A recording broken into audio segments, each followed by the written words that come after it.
All right, so I've alluded to this a little bit here over the last month, but I'm super excited to finally peel back the veil and make an exciting announcement. I'm going to be joining the Seller Sessions podcast as a host once a month. This is one of the best, most watched, most deep dive actionable podcasts in the Amazon space. And to lock arms with Danny McMillan, its founder, co-host Sharon Evan, I'm beyond excited. So this video is going to be my first actual podcast on the show. I dive into my background a little bit, which a lot of you may not have heard. And most importantly, I dissect my own Amazon business and walk through the strategies, tactics, approaches that I'm going to be taking in 2023 to take my brands and business to the next level in the face of a lot of adversity that we're seeing. So I hope you not only watch this video, but I'm also going to leave a link down to the Seller Sessions podcast below. It's done a ton for me to help grow and build my Amazon business, and that's also where you can find me on the pod every single month. A lot more exciting things to come in 2023, which I'm going to share soon, but I hope you dig this one. Cheers. All right, guys. Well, welcome to Seller Sessions. In fact, this isn't my first time on Seller Sessions as a podcast, but it is my first time as a host. So I am Adam Heist Runquist. We're going to get into why I have two names. So that'll be part of this. But really just wanted to dive in today. We are live. So if you guys have some comments, feel free to jump in. But really just an intro to kick things off. I'm going to be coming on once a month onto the podcast, talking about a bunch of different things. And we'll get into that. But today's topic is really just to introduce me. I want to get into my background a little bit in case you don't know who I am, why I joined the podcast, why I'm doing this. And then, the world is always shifting underneath our feet when it comes to Amazon. And 2023 surely will be no different. So I wanted to just dive into how I'm looking at my Amazon businesses this year. And hopefully you guys can kind of, through my dissection of my businesses and strategies for the year, hopefully you guys can glean some of that stuff too. So I guess to kick things off, why am I doing this? So I think as most people know on the Amazon journey, whether you're building your business as a full-time entrepreneur, or whether you're working the day job and working the Amazon game at night, it's a pretty lonely journey a lot of the time, right? So we're in our heads, we're in our businesses. It's difficult to talk to your partner about it, friends, because it's its own nebulous beast. And so for me, when I first started getting into Amazon seriously about 4 years ago, I learned and I found my space, my people through podcasts, through YouTube videos. That was kind of my healthy space to learn and expand my journey. So a couple years ago, when COVID kicked off, I decided to do flip the camera on and do some stuff on YouTube through my channel Adam Heist, just to learn more about myself, to share what I've learned, etc., and kind of give back, because literally I would not have been where I'm at without the content and people in the space that have kind of contributed. So Dan and I have been buddies just through that connection of me having the YouTube channel here for the last couple of years. We've seen each other at events, cracked off some beers and good conversation. And so as that relationship's matured, when Izzy dropped off the podcast last year, he hit me up and said, "Hey, would you be interested?" And my criteria is really threefold for things I do at this point in my life. One is it's something that I'm excited to do and excited about. The second is, am I working with people I like and care about and I'm aligned with, and can I do it in my own way? And kind of all those three boxes were checked. But the big thing for me, honestly, is I want to share. That's kind of my root intention with all of this. Not always right, not always perfect. But I feel like when we share and when we kind of lock arms, our small little kind of quiet, lonely world becomes less lonely, less quiet, and we all become better as a result of it. And I get along really well with Danny and Sharon as well. They're good buddies of mine. So that's why I'm here. I guess as a background to me, in case you haven't heard, I've done a deep dive on the podcast here. You might have heard my story before, but generally speaking, a bit of a backwards entry into Amazon.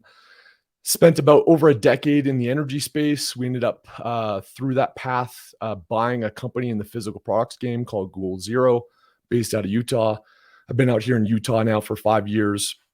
And as part of that process from, acquiring that company and digging into it, Amazon was just one of the pieces of the puzzle, a small piece of the puzzle because they were mainly retail and global, but spent my first 3 weeks on the job in China and really just discovered the end of YouTube as we kind of locked in on growing and scaling Amazon as an opportunity.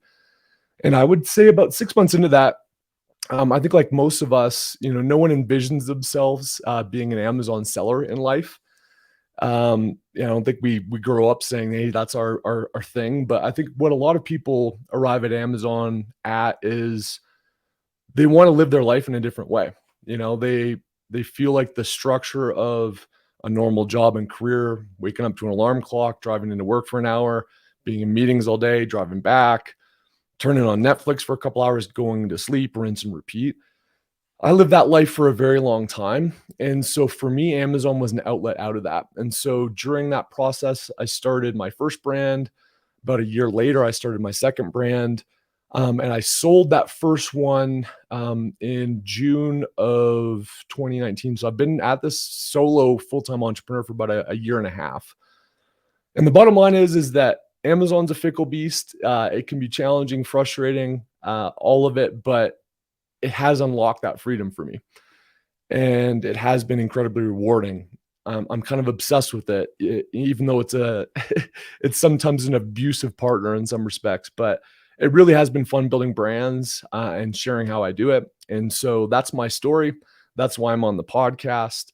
I'm really excited again to lock arms with Danny and Sharon, and more importantly, kind of share everything I can with the community and give back and make it a more fun and less lonely and more successful journey for all of us. I'm going to do a lot of stuff, mainly interviews. Like the thing that I find really interesting is finding those people that you don't know in the space and understanding their story, understanding their wisdom that we can kind of impart on ourselves. I think those conversations are really fun. I enjoy having them. And they were really rewarding for me as I was building my businesses, and they are today. So I would say, 60, 70% of them are probably going to be in that vein. And then other things are just going to be kind of deep dive topics as I build and grow and scale and get bloody noses, building my own brands here in 2023. So I wanted to kick things off. Sharon's in the chat. Good to see you, Sharon. I think I was her first interview and first podcast on Seller Sessions. So we've come full circle, Sharon. Good to see you here. Let's talk about 2023 strategy. Again, I think that Amazon is always dynamic. Amazon always has its challenges. It always has its rewards. And I think it's probably been more dynamic than ever here the past year. Certainly in my business, there's been a lot of blood in the water and there's been a lot of things to deal with. So I wanted to walk through my process that I've gone through here since October, looking at my financials and my P&L, thinking about how Amazon's changing, good, bad, and different, and really how I'm positioning myself, my businesses to grow, scale, and come out the other side stronger. And hopefully there'll be some wisdom and some nuggets here for you guys. Ryan Kramer, man, awesome to see you. We haven't met in person, but obviously know you. Glad you're tuning in weekly, brother. So let's talk about P&L and costs, the fun stuff. We got into this for freedom and to live life on our terms and to build cool things with cool people. But accountancy probably wasn't one of the things, and operations, logistics weren't the things that were high on our list, but it's definitely a necessary part of these businesses and certainly has been here significantly over the last year. So in October, I started looking at the P&L, as I think we all should. And more importantly, I was looking at month this year versus month previous year and just seeing how the various line items have changed. So I want to walk through this. I've talked to some other buddies and people in the space, and I think this is pretty congruent with what other people are seeing in terms of their P&Ls. But what are they? And more importantly, what can you do about it? So first of all, Amazon fees. So this is anything from referral fees to the FBA fees to storage fees, etc. They've gone up. I mean, that's the reality. We all kind of see the charts that Amazon puts out, and it's like, oh, it went up like 13 cents here and 22 cents there, and it doesn't seem like much. But when you look at things in aggregate, storage fees, FBA fees, all the things that come out the other side, what I've basically seen is an 8% increase in those fees. Some of that has been because I've been introducing larger tiered products, which obviously makes things a little bit complicated. But the bottom line is that your profits and our profits have taken a hit and will take a hit in 2023 and beyond versus what they have been historically from an Amazon fee standpoint. So that's point number one. The second point is 3PL fees. Seeing the need to use 3PLs about 1 to 2 times more than I have historically, which net has shaved our profits about 5% because of inventory restrictions, because of shipping logistics stuff, and just the complexities around logistics and supply chain in general. Have to store more stuff at warehouses that aren't Amazon. Less time on trucks, more times on concrete and in warehouses. So we've seen that go up. I'll talk about that again later. Ground freight we've seen go up about 3%. So we've got an 8% shave on Amazon fees in my business, 5% on 3PL, and a 3% on ground freight. Again, because we've had to store stuff more and send it to more Amazon distribution centers, we've just seen that go up. And then I think the behemoth and the beast that has been absolutely unavoidable has been Amazon pay-per-click. There's obviously more placements available. There's more branded players coming out of COVID from retail that have since entered Amazon, and they're willing to pay for spots to get eyeballs. And pay-per-click's gone up. We went pretty hard to grow the business and run some experiments last year, but we were up into like low 20% tacos, which we discovered pretty quickly that that's just not tenable. And so it's taken a ton of time and attention, as I think it has a lot of sellers, to really wrap your head around Amazon pay-per-click. It's gone up. CPCs have gone up. Organic rank and options are less than they were historically. And so it's a necessary evil, whether you like it or not. We've since got that down to about 11% tacos, which is actually less than it was last year. But it was hard yards. It was 4 to 5 months of hard work, but we'll get into it. So if you add all that stuff up, assuming you didn't get kind of pay-per-click in line, you're looking at, 20+% margin shave just from the guts and plumbing your business. And that's what we've seen. So solutions to this. First of all, I think what's been really critical for me is looking at SKUs unemotionally from an ROI-based standpoint at the SKU level. So a lot of people will look at, hey, here's my Amazon fees, here's my COGS, here's my tariffs, here's my landed cost into Amazon. I'm going to deduct all that, and what am I left? And then I want an ROI north of 100% is what a lot of people go for. But because of these additional fees, those things change. So you have to rerun this analysis all the time. You have to relook at these SKUs at an individual level. The other thing I think a lot of people don't consider too is things like return rates. How has your pay-per-click changed? Actual Amazon costs, the carrying costs of your inventory.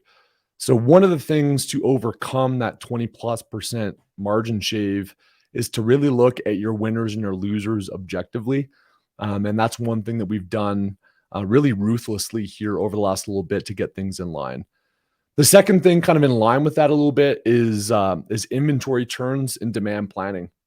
So it's not only what is the percentage of ROI that you're getting on your SKUs, it's also how often are they turning. And I think a lot of people, when they talk about, hey, how do I want to build my team? What's the first VA I want to bring on? Historically, it's been like easy stuff, so to speak, right? Like customer service, just kind of button pushing, things like that. But I think now it's become more important than ever to have literally a dedicated person that lives and breathes and keeps one eye open at night when it comes to demand planning, keeping stuff in stock, managing POs, managing logistics, managing inventory turns. If you don't do that, all those cost increases I just talked about will basically put you underwater and crush you. So we've had a really ruthless focus on metrics, on ROI at the SKU level, and demand planning has become our bread and butter and a core focus for us. The second thing is size optimization. Again, when things are easy, you don't have to work as hard. You don't have to sharpen the knife or the pencil. And so you just kind of, get stuff from the factory and send it in and go at it. And that's the life that we lived a couple years ago. But because of the FBA size tier fees that have changed quite a bit, one of the things is like centimeters matter. Sometimes you're 3 centimeters away from saving $4. So the other thing that we've done to overcome those fees is basically just to look at a SKU by SKU level, work with the factories, and not like designing something cool with a product, but literally designing boxes and seeing where you can optimize things. So that's one other thing I think that can help get in front of that stuff. See, Sharon's in here again. Yep, I was your first guest and now co-host. Couldn't have thought of a better person. You rock, Sharon. Appreciate it. The second is logistics is king. I think at least 30% of the resources in your business and the mental mind share of your business should be in making sure that either you or somebody on your team that has an effective process to manage this is looking at POs, it's looking at shipping, looking at minimizing how long stuff stays in 3PLs, looking at ground freight optimization, looking at optimizing what you've got in Amazon warehouses. Just here in the past week, we saw Amazon announce that they're going to a mode where they've changed your inventory levels, and basically you can buy additional space if you want. So think of this like the pay-per-click of operations. This is not going away. And in fact, I think it's going to be one of the things that's going to set the Amazon sellers apart is how good you are at logistics. We want to think of the sexy stuff like how good your product, listing images, pay-per-click, what are your traffic strategies, all that stuff obviously matters. But for me, the people that win the logistics games are going to be some of the ones that win the Amazon game. COGS optimization. Again, when times are easy, you don't have to think a whole lot about this. You don't have to squeeze the sponge, so to speak. But we're in an environment now where luckily the US to RMB dollar for most of us that manufacture in China has gotten a lot more favorable for us. Chinese factories and the economy there is hurting and they're looking for business. They're scared about kind of keeping volume high. So for us, we've gone through a extensive renegotiation approach here over the last 6 months with our factories to lock in different COGS, primarily based on the tariff exchange rate, but also some of those things that bumped up costs in COVID, we're trying to call those back. So if you want to look at those 20% price increases that a lot of us have seen in our P&L, I think one of the biggest things you can do is to try to get your COGS optimized and really shoot for, can you get 10% out of your COGS optimization? And then in line with that, a lot of people haven't looked at their tariffs. What's the HTS code? What am I importing this thing at? Is it correct? Working with freight forwarders just to understand, hey, are we really logging this thing appropriately? Or is there a better, more efficient, more thoughtful, strategic way to get a tariff that's not as punitive in the US? So that's cost. That's the fun. Everyone loves going through income statements. That's what we did this year. And those are some of the corresponding strategies that I've come up with. Christina, see you coming in here. Logistics. Yeah, we all love it, right? So now the fun stuff like growth, right? I think, we've seen this margin erosion and there's certainly some things you can chip away at that. But another way to do this is just to grow your damn business, right? And it may be growing your business in a more challenging, less known way than we have before. But it's that learn and adapt mentality. So I'm going to go through what I think are the really core things for growth in 2023 if you're an Amazon seller. First, and Danny had just a spectacular presentation at Seller Sessions Live. It's posted on the YouTube channel. As well as a podcast if you want to check it out. But it was all around pricing. And the so what of that presentation, that analysis is basically the top 4 or 5 organic SKUs at the top of SERP are the ones that are priced the lowest. Like, duh, so what? But I think a lot of us try to force our own price because of our own mechanics of our business, and we're handcuffed by that and we're rigid by that, and we spend a certain amount of ads. And so we just keep going at that price. Yeah, we do coupons. Yeah, we do lightning deals. All those things help. But I don't think that sellers are fundamentally looking at price as a lever enough and figuring out where that sweet spot is of where can I get the most organic rank with the least amount of ad spend with the most amount of total margin that comes out the other side. It may feel good to have a 45% margin when you're looking at it in a spreadsheet, but if you're having to run 18% tacos to make that happen, where if you just shifted that price down $3 to $5, maybe your margin percentage takes a hit, but you're generating thousands of more dollars a month in terms of what actually hits your cash flow and grows your business. So we've done this in a couple ways.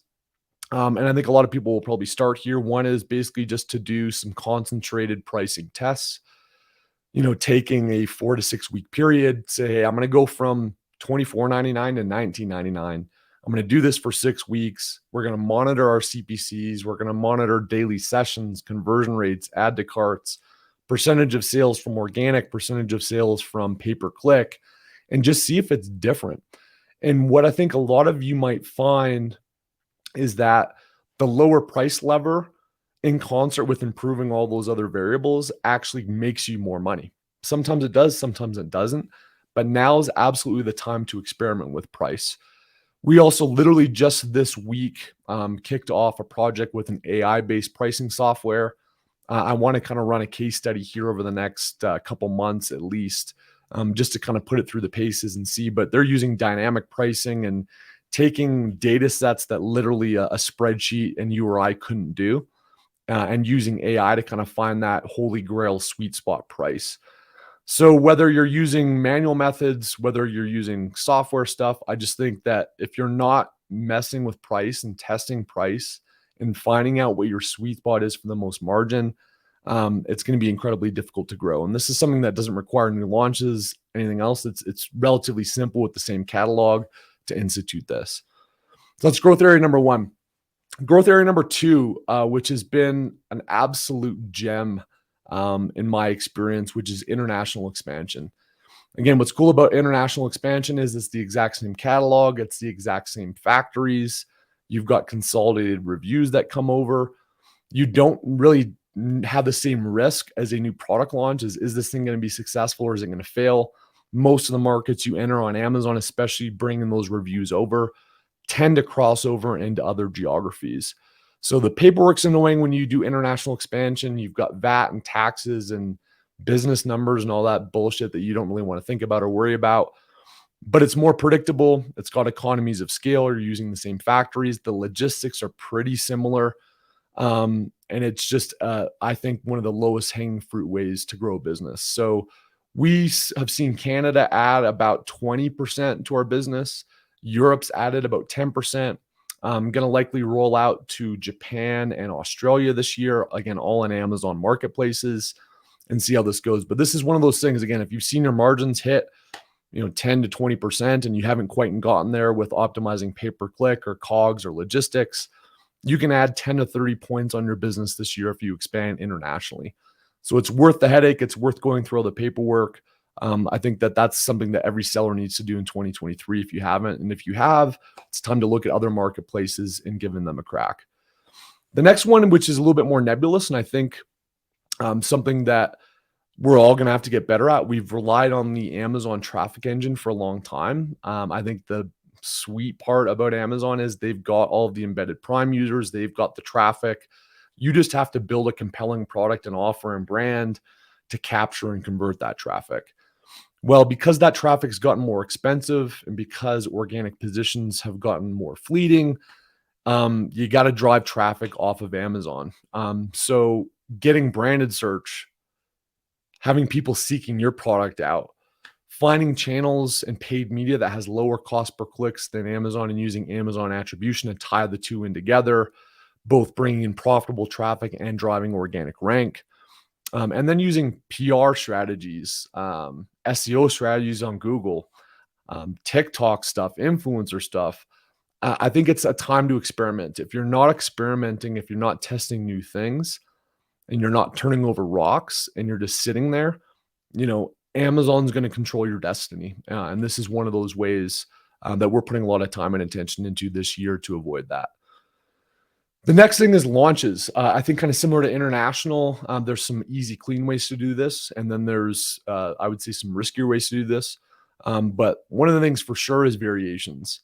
Again, we're going back to basics here a little bit, but a lot of people kind of get complacent in good times, and you got to sharpen the sword in tough times. So what are some color extensions, size extensions, bundles, style changes, taking, again, that existing traffic and volume that's coming to a successful ASIN that's already productive, adding on, you can, again, add 5 to 30+% of that SKU and that catalog's potential just by adding in variations. What I would say with this to think about things strategically, going back to the first point on pricing, is if you've got a product that you just can't price down, or you've kind of found that sweet spot with pricing and you're still off the cusp of where you need to be at the top of organic search, one of the things that you can do is looking at a cost optimized product. One of the things that we did is we got a lower size, basically a less expensive raw material product that coincided with another one. We launched it. It became the best seller. and has been spitting off just a whack load of money for us this year. And so there could be some simple little tweaks. Again, the same factory, just be like, hey, we want to make this, but we want to make it smaller, lighter, less expensive materials. We want to hit the cogs of this amount. Can we make this happen? If you do, you can launch that as a variation. And it's sometimes a really clean way to pick up and convert organic traffic and spend less on ads. And then you've got this catalog of, hey, do I want the value play that's maybe not quite as sexy as the main one? And then you've got the upsell, more premium, heavier priced, heavier margined products. So in terms of launches, the first thing I think everybody needs to do is look at where can you add variation extensions. The second is line extensions, right? New products, but ones that coincide with your existing traffic, your existing brand, that really coincides with people shopping on your storefront. And this obviously works really well when you're targeting a specific customer type and you've got that isolated. But what are those add-ons that, again, reduce the risk of a new product launch? And then I think the other thing is that just launching products and just being like, hey, I'm just going to throw this out there. Like that worked 3 years ago and you could get away with that and it was lower risk. For brand new product offerings, they've got to have just killer, well thought out offers. You got to run it through the ringer of that, math that I talked about before in terms of ROI. But more importantly, I think product development, building unique products. Imagine you're not on Amazon and you're, a proper brand, so to speak, and you're in retail and all these other things. You got to think about product development like those guys do. It's no longer just the throw something up and it sticks and has a decent price and you just play an arbitrage game, China shipping into Amazon. Those days are done. You've got to have really thoughtful product design that involves molds, customization, just well thought out understanding the customer type products. And then you've got to coincide that with, honestly, just kick-ass listings. I think that it's easy to think about a product like I'm just going to spend like $500 on these photos and then we're going to throw it up and see what happens and do keyword research and just keyword stuff things and just that'll make it happen. I think people need to think about, hey, if I'm going to be spending 15% of this product's revenue on pay-per-click, you need to be thinking about how much of that budget could you use to build a really good product and build a really good listing. Because in terms of long-term investment, you're going to convert better. You're going to spend less on ads. You're going to get more organic search. You're going to get higher margins because you've got a better offering that compels customers. So I think offer development, when you think about launches, is critical.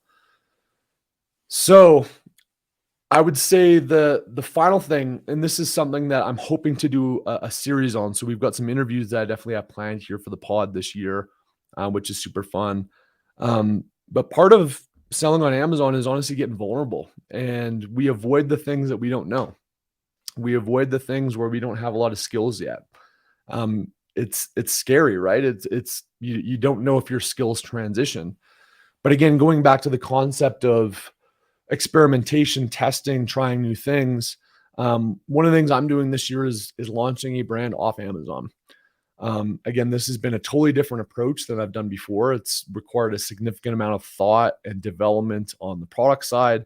It's required a significant amount of thought and development on understanding who my customer is. It's looking at stuff off of Amazon, paid media, funnels, getting email addresses. How do you use those email addresses? So I'm kicking that project off, hopefully April 1st. My game plan is to launch that on Kickstarter for the month of April. I'll do a presentation about it at Seller Sessions Live, win, lose, or draw, sharing the learnings.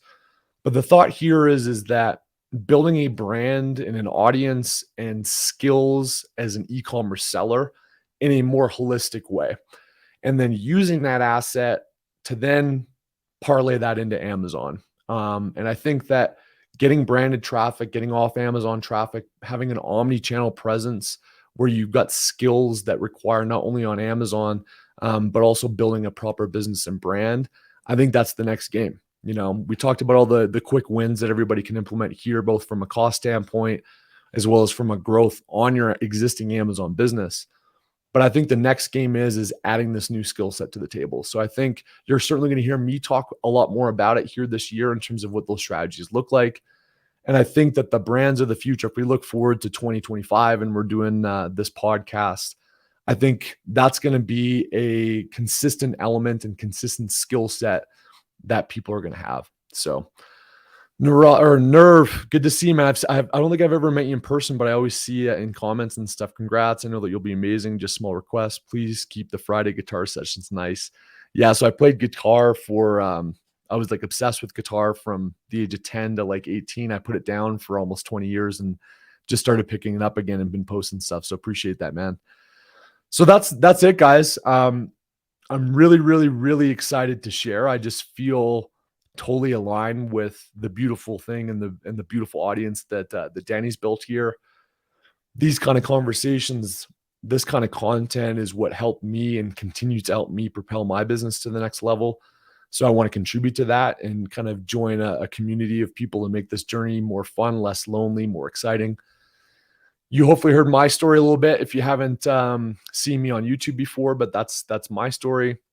And then that's what I'm focused on for 2023. So really excited to lock arms with the Seller Sessions community, lock arms with Danny and Sharon. And as I like to say from one of my favorite movies, The Matrix, let's see how deep the rabbit hole goes. So that's show number 1. Expect an interview likely for my session next month.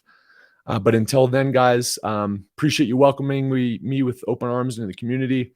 And I'm excited to crack off into 2023, build cool businesses, share cool conversations here on the channel, and make some new friends. So signing off for my first Seller Sessions episode. Cheers, guys.